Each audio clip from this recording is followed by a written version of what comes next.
We hear this phrase all the time, the fundamental right to life. Sounds pretty basic, doesn't it? But what if I told you that in some places, that very right is legally connected at the hip to something else, your ability to actually make a living? Today we're going to dig into that powerful and kind of surprising link between the right to life and the right to livelihood. So just stop and think for a second. When you hear a right to life, what really pops into your head? Is it just about, being able to breathe, about not being harmed? Or is it something more than that?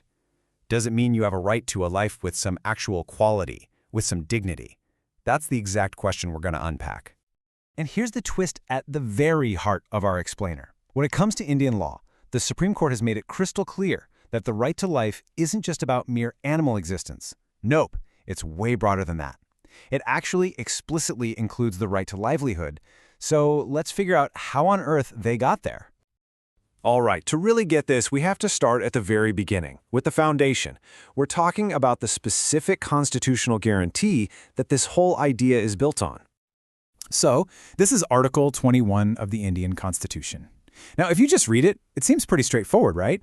It's basically about protecting you from the government taking away your life or your freedom without following a proper legal process. And for a long, long time, that's exactly how everyone saw it. But the key to this entire story is how the courts began to define that one simple word, life. Okay, let's move on to the second piece of our puzzle here. We've talked about life, but what about livelihood? What are we really talking about? It's actually pretty simple. Your livelihood is your job, your craft, your way of earning money to get the things you need to survive. Food, a roof over your head, clothes. It's basically the engine that keeps your life running in the modern world. So here we are. We've got these two big concepts. On one side, you have this fundamental constitutional right to life, and on the other, you've got the very practical, everyday need to earn a living. So what's the bridge? How did one become a part of the other? Well, this connection wasn't just some philosopher's idea.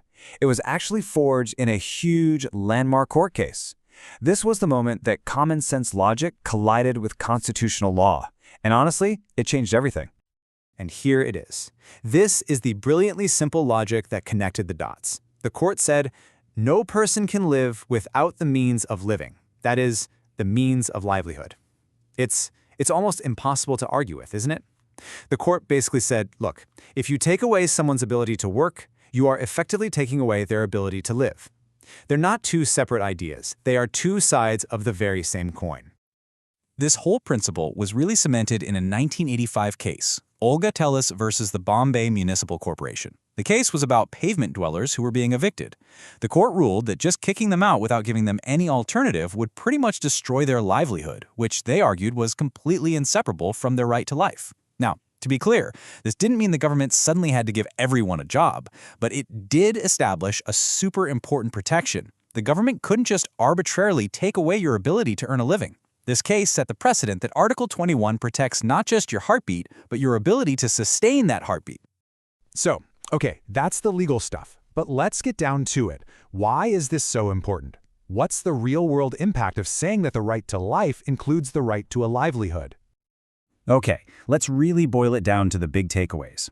First off, this whole thing shows us that fundamental rights aren't just set in stone. They can actually evolve and grow to meet the real needs of people. Second, and this is huge, it totally broadened the meaning of life. It lifted it up from just breathing to having a life with human dignity. Third, it built this vital bridge between these high and mighty constitutional laws and the real day-to-day economic struggles that people actually face.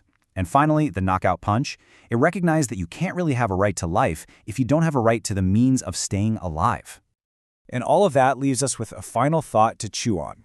If the court decided that a life with dignity requires a livelihood, it really opens up a much bigger question, doesn't it? What other things, like education or a clean environment, maybe healthcare, are also absolutely essential for a truly meaningful life? That's a question that continues to shape laws and societies to this very day.